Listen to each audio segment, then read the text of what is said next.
I welcome you all to the presentation on animal simulation experiments for pharmacy undergraduates. Basically, animal experiments are a part of the curriculum for the pharmacy undergraduates from a very long time. However, recently, with the few amendments from the University Grant Commission, animal experiments have been limited only up to a particular level for the UG students in pharmacy, and in fact not only in pharmacy, for all other allied courses like medicine, nursing and all other, these animal experiments have been limited. Especially animal experiments are used to improve safety to the humans. Basically for the pharmacy, or when the drug discovery is considered, animal experiments are performed prior to the human experiments. Just for example, if a new drug is being discovered, so during this new drug discovery, we don't know whether this new drug can produce any deleterious effects in humans or not. So in order to assure that in a biological system, this new drug can produce only safe effects but not adverse effects, or it may not kill the organism completely. So in order to assure the safety of a new drug, first of all, before it is being tested in humans through clinical trial first phase, so prior to that, preclinical trials will be conducted in various animals such as rats, dogs, or non-human primates such as monkeys. So rats or any other rodents can be used as experimental animals to test the efficacy and to test the carcinogenicity, and also in certain level to understand the NOAL, so a dose at which no adverse drug reactions are produced. So in for all these kind of experiments, rats are used, whereas dogs are used for pharmacokinetic experiments. So after the drug is introduced into the human body, so how the drug behaves, so where the drug goes, it goes into various parts of the body, and it accumulates in some parts of the body. So to understand how the drug is moving towards various parts of the body, first it will be tested for pharmacokinetics in the dogs, commonly beagle dogs. Further, if the drugs are known to produce any kind of effects on the nervous system, or if the drug is known to produce some behavioral effects, so in such cases monkeys are used. In fact, there are multiple types of non-human primates like rhesus monkeys, apes, as well as orangutans. So depending upon the type of activity, so multiple types of animals can be considered for testing. However, when it comes to teaching, so whatever we just discussed is all about a practical applicability of using animals for drug testing. However, when these animals are supposed to be used for the purpose of teaching and education, right? So animal dissection is now almost completely banned for the sake of teaching, right? So the reason is, by the time this animal dissection is introduced as a part of or as an aspect of curriculum, it was introduced in around 90 years back, right? And further, number of institutions have manifolded. So right now there are multiple institutes and millions and billions of students are coming out every year out of a specific program, such as either Bachelor of Pharmacy or PharmD or M pharmacy or whatever it may be, right? So with this much magnitude in the numbers of students studying, if this many number of animals need to be captured, such as, just for example, frogs were used as experimental animals for testing, for understanding the anatomy through the dissection, right? And further, some of the frog experiments also include effects of various substances on the gut of the frog, and so, right? So by the time I have been studying, so we have performed this kind of dissection experiments. However, by the time you people are studying, so such kind of dissection experiments have been banned. So why they are banned? So as I just told you, so the magnitude of students is increasing day by day, and there are so many number of students studying all these things right now. So with this much magnitude, if this many numbers of animals need to be killed, so it definitely is inhumane, and further it is also going to possess a lot of it also disrupts natural habitats and biodiversity and ecological balance. So just for example, if many frogs are captured from the wildlife, and if they are dissected for the sake of these kind of animal dissection experiments, there is a possibility that biodiversity is disturbed. So if frogs are vanished, there is a possibility that number of insects are going to increase, so that is going to imbalance the ecological system. So in this manner, basically animal dissection experiments in the education and learning have been right now limited. Particularly UGC, University Grant Commission, New Delhi, has given a guideline for discontinuation of dissection and animal experimentation in zoology and life sciences in a phased manner from 2011. And they also particularly gave a recommendation in that particular guideline itself, only one species to be adopted for demonstration only by the faculty, and students should not do any dissection. In lieu of this, curriculum must be developed to encourage students to take up the field work. So in this manner, University Grant Commission UGC has given recommendations to phase out the animal experiments, particularly dissection related animal experiments. So just for an understanding, a student will be shown how dissection will be performed, and a gross necropsy of an animal will be shown by the faculty in only one lab. However, students need to perform some organ related experiments, such as in vitro organ bath experiments. So in order to understand the effects of agonist, antagonist, and how the agonist effects are increased by increasing the concentration of a test drug. Just for example, the common most used drug to test the muscle contractions and relaxations is acetylcholine. Acetylcholine, by acting on the NM receptors, it is going to contract the skeletal muscle, and by acting on the muscarinic receptors, it is going to contract the smooth muscle, right? So acetylcholine contracts the smooth muscle.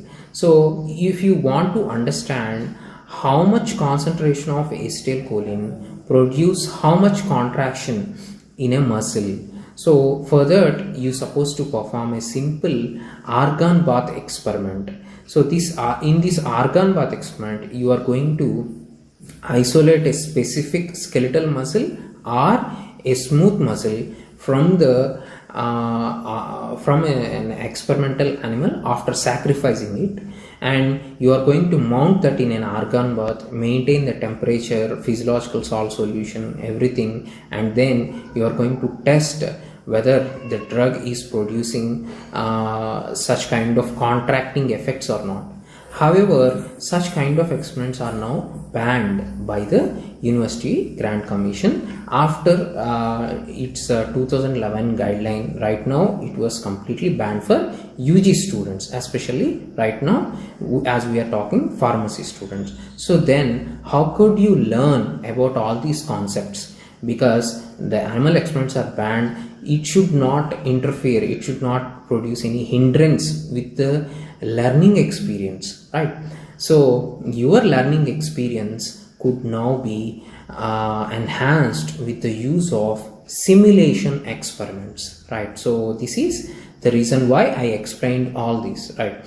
So animal simulation experiments can be used. So first of all, what is simulation means?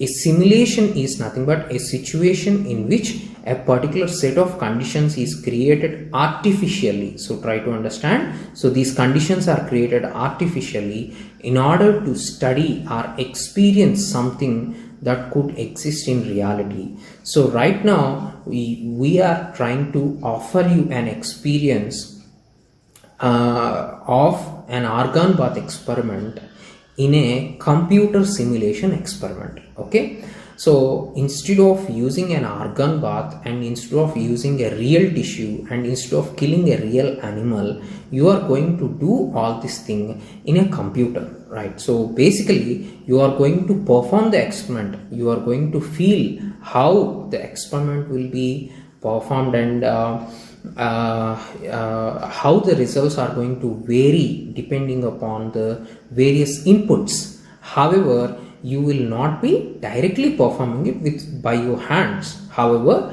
you will be learning what happens if you change various conditions in an experiment. So that is ultimately what you supposed to learn. So definitely you are going to learn whatever you're supposed to with the help of such kind of computer based simulation experiments. So just to give you an idea of what is a simulation, I hope many of you would have seen a planetarium, right? So generally they are named as Rajiv Gandhi Planetarium in many places, right?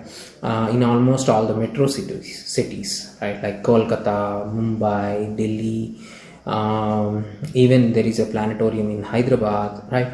So these planetariums will give you an experience of how the skies look like, isn't it? So in a planetarium you will be looking up on a very huge globe like screen on which stars, moon, various galaxies, various planets, everything will be projected, and you would watch that film for 15 to 20 minutes, with which you will get a great viewing experience of looking all those planets, stars and all those things, even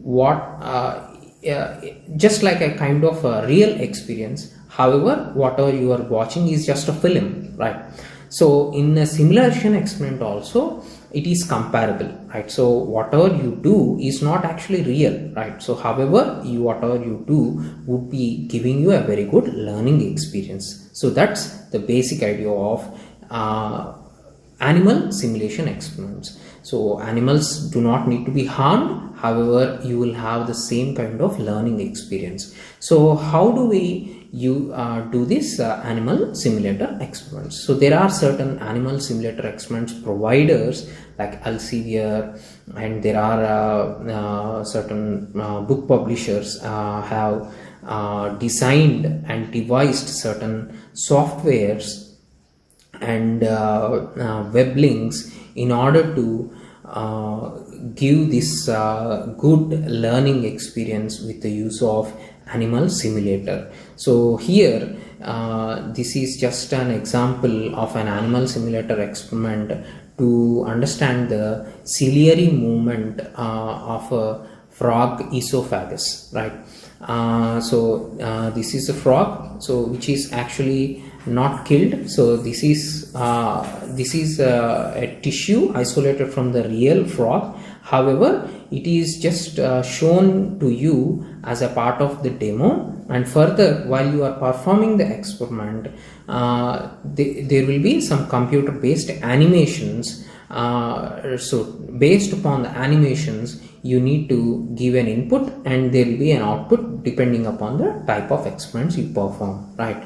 So this kind of virtual animal labs are going to minimize the number of animals used for the dissection, and in this manner you are going to get a better learning experience through the computer assisted learning for animal experiments. So this is how a kymograph, this is a Sherrington rotating drum, and this is a kymograph, a student argon bath, and a lever and reservoir, and within the argon bath you can observe the temperature maintaining, and an inner argon bath where the tissue is mounted. So all these things will be given to you as a diagrammatic experience, and each and every part of the there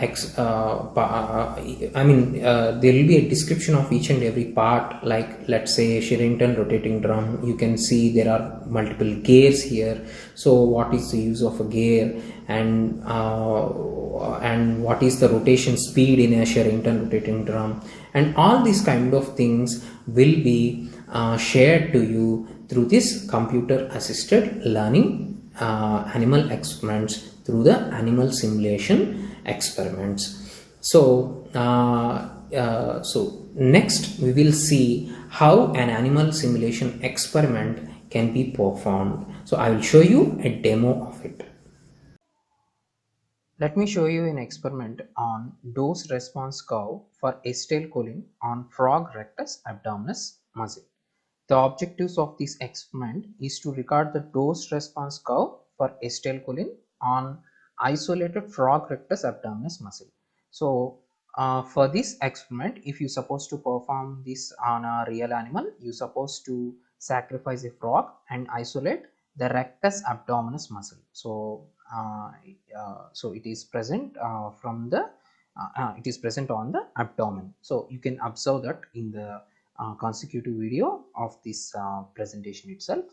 And the next objective is to plot the dose versus response and log dose versus response curves for acetylcholine. So in general, you're supposed to perform these on real graph sheets. So if you are comfortable, you can perform them on the real graph sheets itself for a better learning experience. However, being a software, it is going to plot the graphs by itself and directly gives you the result.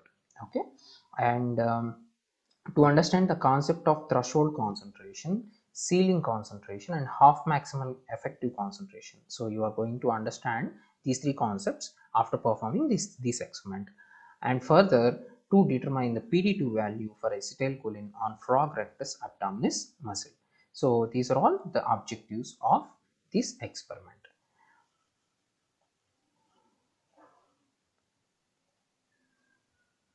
So it takes some time for loading. First of all, there will be description about the equipment, and then you will observe the procedure. So this is a kymograph, this is a Sherrington rotating drum, and this is a writing lever, and this is a reservoir, and this is a student argon bath, and this is an aerator, right? So the function of each and everything is very well known to you. However, if you do not have an idea about that, we can press on a specific thing such as like reservoir. So the function of a reservoir is to arrange to deliver the physiological solution at a fixed rate with constant pressure. And so even glass separators, separating funnels, can be used as reservoirs. And uh, and a description about a Marriott bottle. So this Marriott bottle is something consists of an aspirator bottle fitted with a tight stopper perforated by glass tube reaching nearly the bottom of bottle. So it is used as a convenient device for maintaining steady pressure, and a head since pressure always corresponds to the lower level of glass tube. So this myriad so in this myriad bottle, so the pressure will be always maintained constant. So in fact, as I told you, you can also use the separating funnel for that. So for each and every instrument there will be description. Further, let us see the procedure. So it also takes some time for loading, so it depends upon the internet speed.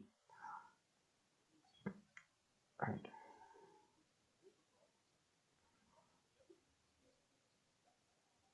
So this is how you need to hold the frog. So there will be an instruction below it. You can go through the instruction as well. And this is how you need to perform the. So this is the positioning for pithing. So this is the position where you do the pithing for the frog. So you need to locate the foramen magnum. So with the pithing needle you need to pass the pithing needle up to here, and wherever you feel the depression, so that is the foramen magnum, and there you need to pit the animal to sacrifice it.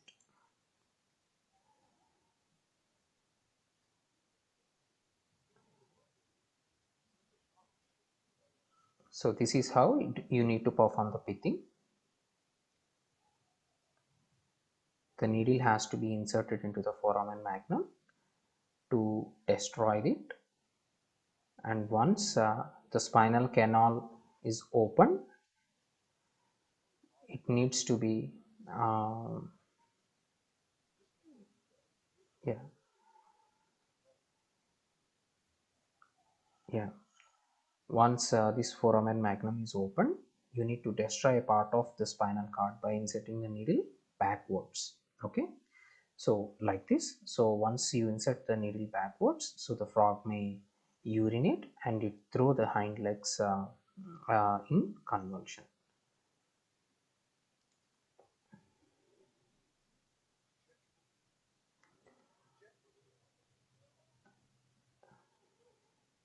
You need to touch the cornea of eye with a smooth stick to see if corneal responses are subsided or not.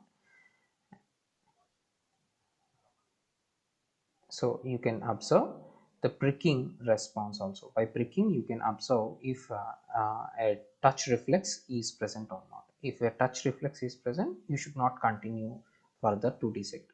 So these two reflexes, like the corneal responses and touch and pain responses, ensure that the frog is not perceiving any pain. So by performing the pithing, you are dislocating the frog's brain from the spinal cord, and this is how you are making the frog not to perceive the pain during the dissection. So anyway, after the dissection the frog is going to die, and this pithing ensures that frog is not getting pain while we are performing experiment. So checking these reflexes is very important, not to cause pain to the frog.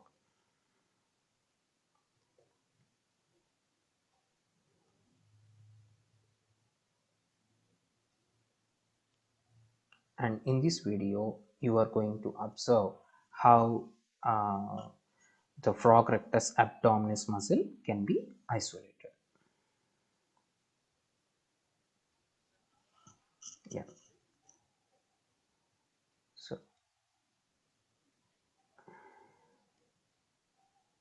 you need to dissect the frog's abdominal skin first, and this is the area where the rectus abdominis muscle is present. So in the next video you can observe how the rectus abdominis muscle is isolated.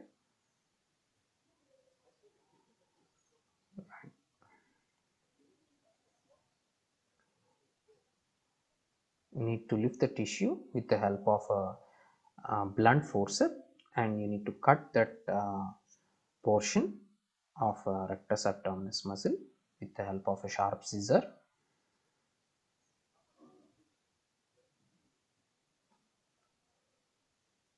You need to approximately isolate a piece of around 0.5 centimeter of width, and generally the length of tissue, this is the width, and the length of tissue varies depending upon the size of rock.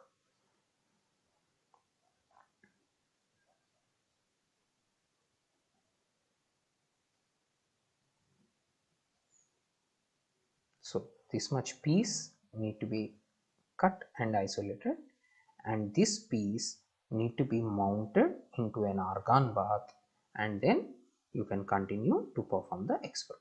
So this is now a frog rectus abdominis muscle. This is basically a skeletal muscle which responds to the acetylcholine. So as we just discussed earlier, acetylcholine is going to stimulate this muscle through the NM receptors, and thereby it produces contractions in the NM receptor in the muscle. So the muscle contractions can be noted on a dose response curve by increasing the dose of acetylcholine that we instill into the argon bath. Let us see the experiment. So before the experiment, there will be some instructions also. So these instructions will give you an idea about how to perform this particular experiment. So you need to start with a minimum possible dose like 0.05 ml of 20 microgram per ml concentration of acetylcholine solution, and then in each and every subsequent dose the concentration should be doubled. That means for the first time if you take 0.05 ml, next time 0.1 ml, next time 0.2, 0.4, 0.8, like that.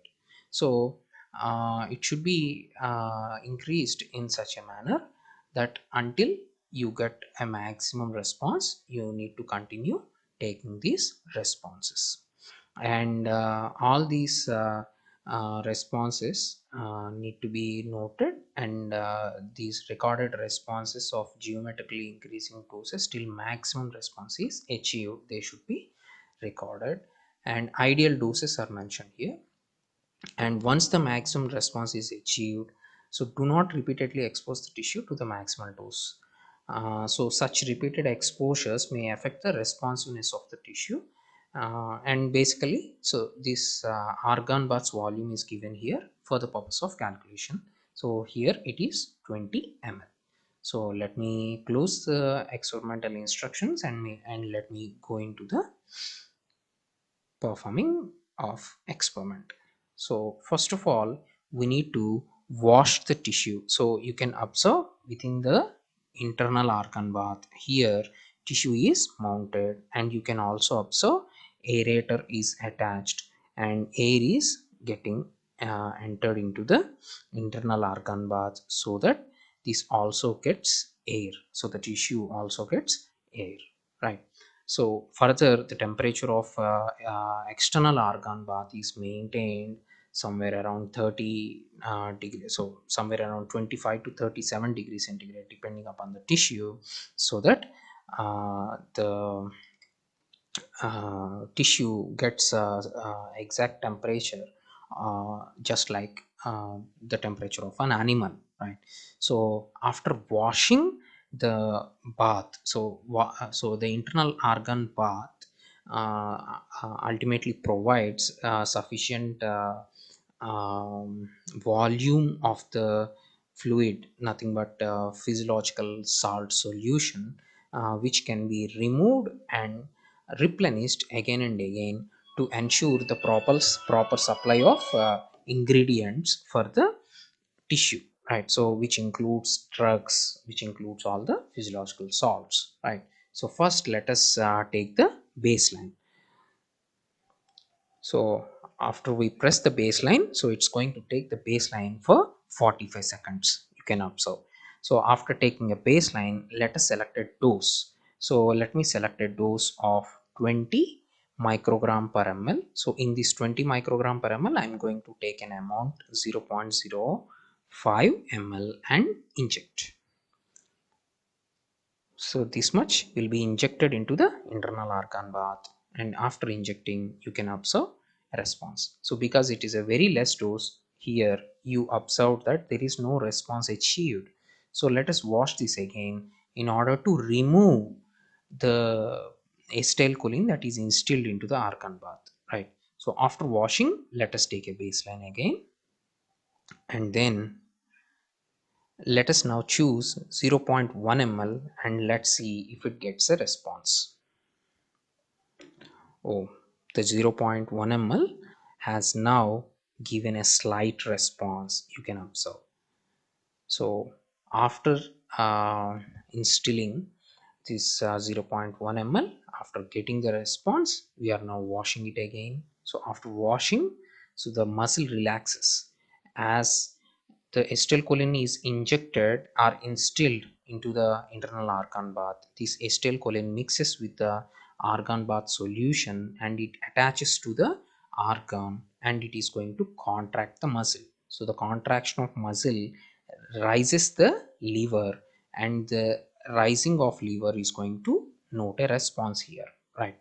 So after washing, the this raised liver is going to come back to the resting position, and the reason is why after you wash, the acetylcholine present on the tissue is displaced. So you supposed to perform actually when you are performing this experiment, really you're supposed to perform this kind of washing for at least 2 to 3 times in order to ensure that acetylcholine instilled is completely gone from the internal organ bath.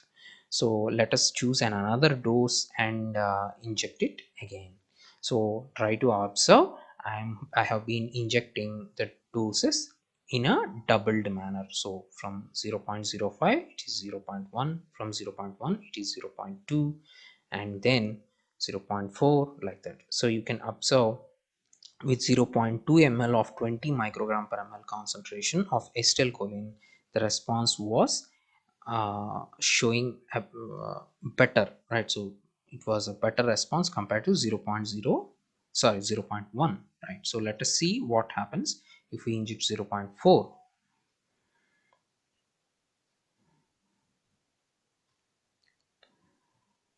Right, the response was still better, right? So means by increasing the concentration of acetylcholine, whatever you can observe here is the response is increasing. So what is meant by increasing the response? Increasing the response means increase in the contraction.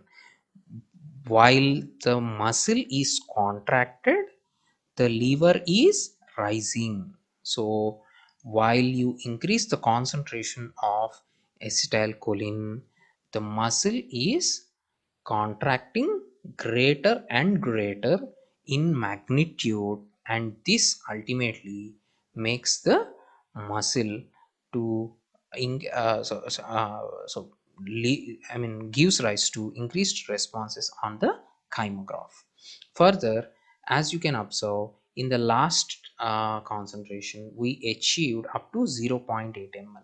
Further, you cannot continue to add 1.6 ml and all. The internal organ bath volume should not be deviated more than 5%. So as we discussed earlier, that the internal organ bath is having 20 ml of physiological salt solution. So we are now instilling volume of drug only up to 1 ml, only up to 1 ml. It should be below 1 ml, so that internal organ bath volume is not changed more than 5%. Okay, so 1 ml in 20 ml, so that's around 5%. Okay, so let us now take a dose of 0.8 ml in 50 microgram per ml and inject again. You can observe the response is still increased.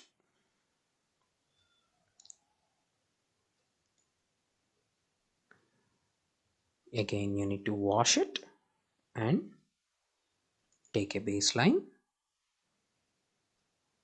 After taking a baseline, let us now choose 100 microgram per ml. In that, let us choose 0.8 and instill.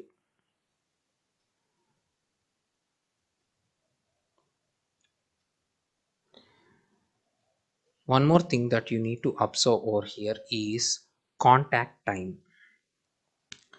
So I just washed now and I'm taking a baseline, right? You can just now check the stop clock. Okay, so after pressing the baseline, it starts from 0 up to 45 seconds. You need to take a 45-second baseline and then select a dose. Right now I'm selecting 200 microgram per ml. In that I'm taking 0.8 ml and injecting. So now just check, the stop clock will not be getting into 0. So from there it goes 45 seconds more, means 1 minute 30 seconds. Right, so for the 1 minute 30 seconds, so totally right now this baseline is 45 seconds, the response time is 1 minute 30 seconds. For washing, so being a computer simulation experiment, so generally it just took very less time. However, if you are doing physically, washing needs to be maintained for at least 3 to 4 minutes. Okay, so for each and every response you are going to maintain a baseline for 45 seconds and response time for 1 minute 30 seconds, and washing takes around 4 minutes, right? So totally the time required for taking a single response would be somewhere around 6 to 7 minutes. So in that manner, so once you complete the mounting and once you start taking the responses, you can complete the whole experiment within 1 to 2 hours.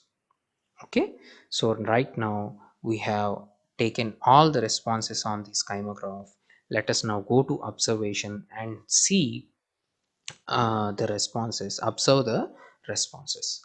So we need to now measure the height of all these responses. Okay, so what is the first concentration? 0 0.05, 0 0.05. So for that height, so I hope you can observe the height is 0, right? And for 20, so in the 20, in the concentration 20, the next one is 0 0.1, right? So for that, let us measure the height of response. Let us take the scale up to here and let us measure the height. So it is 3 mm. Let us take it as 3. Let us take the next response height. So it is 9 mm. The next one, it is 16 mm. Next one, 27 mm.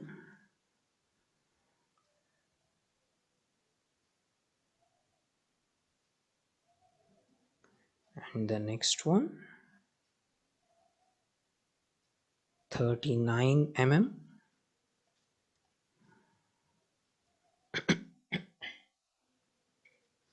And the next one, 50 mm. And the next one, 55 mm. The next one should also be similar, right? So the next one is also 55 mm. So this is the maximum response that we have got, isn't it? 55 is the maximum response that we have got.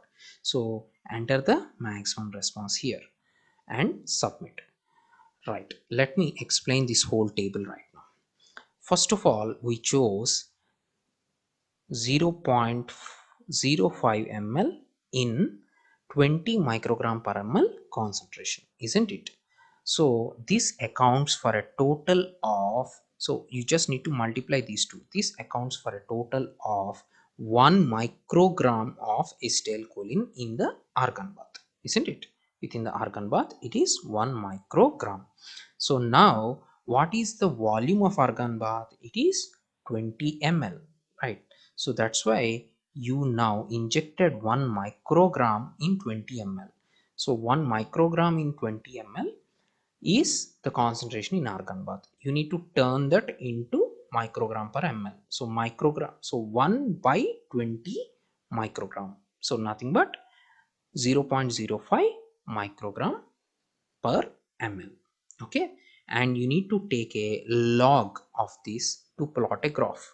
So we took a log of this is minus 1.3, and then the response achieved over here is 0, and percentage dose response is 0, right? So how do you calculate the percentage dose response? I will show you, right?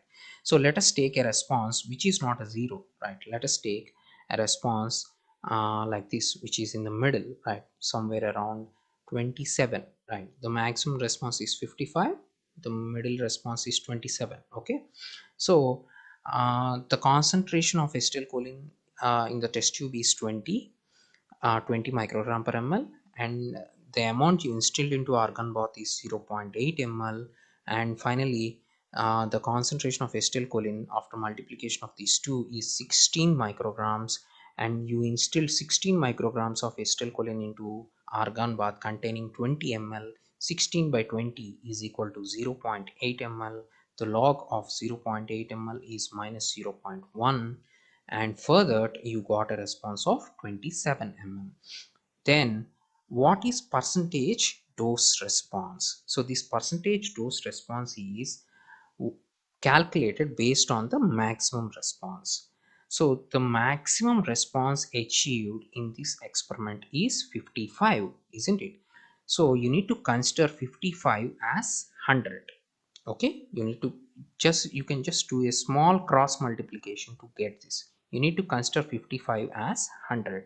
If 55 is 100, what is 27? So you just need to do a small cross multiplication. So if 55 is 100, what is 27? 27 into 100 divided by 55, right? So with that you will get 49. So if 55 is 100, what is 39? 39 into 100 divided by 55, you will get 71. So like that you can calculate the percentage dose response, and you need to plot a graph for log concentration and percentage dose response in order to get ED50 value. Okay, so we now completed the table, and we now let us move to the graph. So in the graph, you can now clearly observe two different types of graphs, right? So the first one is based on dose, and second one is based on log dose on the x-axis. On the x-axis, you can observe log dose on this particular graph, and on the x-axis, you can just directly observe dose. So this kind of graph, which is taken directly from the dose, is called a parabolic curve. You can observe this looks like a half parabola, right? Another one is a log graph, where you can observe the dots are separated by the similar distance. Here the dots are separated by varying distances, right? Whereas in this log graph the dots are separated by similar distances, right? So this gives you another type of curve called sigmoid curve. It looks like S, right? So you choose this sigmoid curve, and then what do we need to calculate? We need to calculate ED50, right? So uh, you need to plot this graph based on these particular values. You need to take log dose on the x-axis and percentage response on the y-axis, and you need to plot the graph physically, and then you need to plot a line from 50 up to here, and you need to interpolate the log dose to the x-axis, and then you need to identify what is the log dose that you get based upon the 50% response, and that need to be again converted into anti-log because you took the log dose here. So you need to apply anti-log to find ED50 dose. So that means, what is ED50? ED50 is 50% effective drug concentration. Okay, 50% effective drug concentration at ED50. The response is 50%. Okay, so by identifying the ED50 value, you are going to assess the efficacy of a test drug. So here this is not a test drug, this is acetylcholine, which is a very well known drug.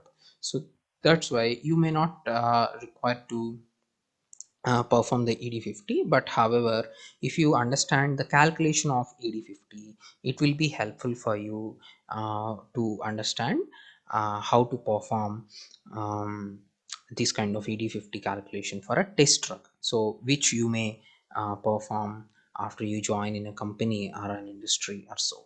Okay, so this is how you can perform an animal simulator experiment using the Xcology Pro, right? So I hope you enjoyed this presentation.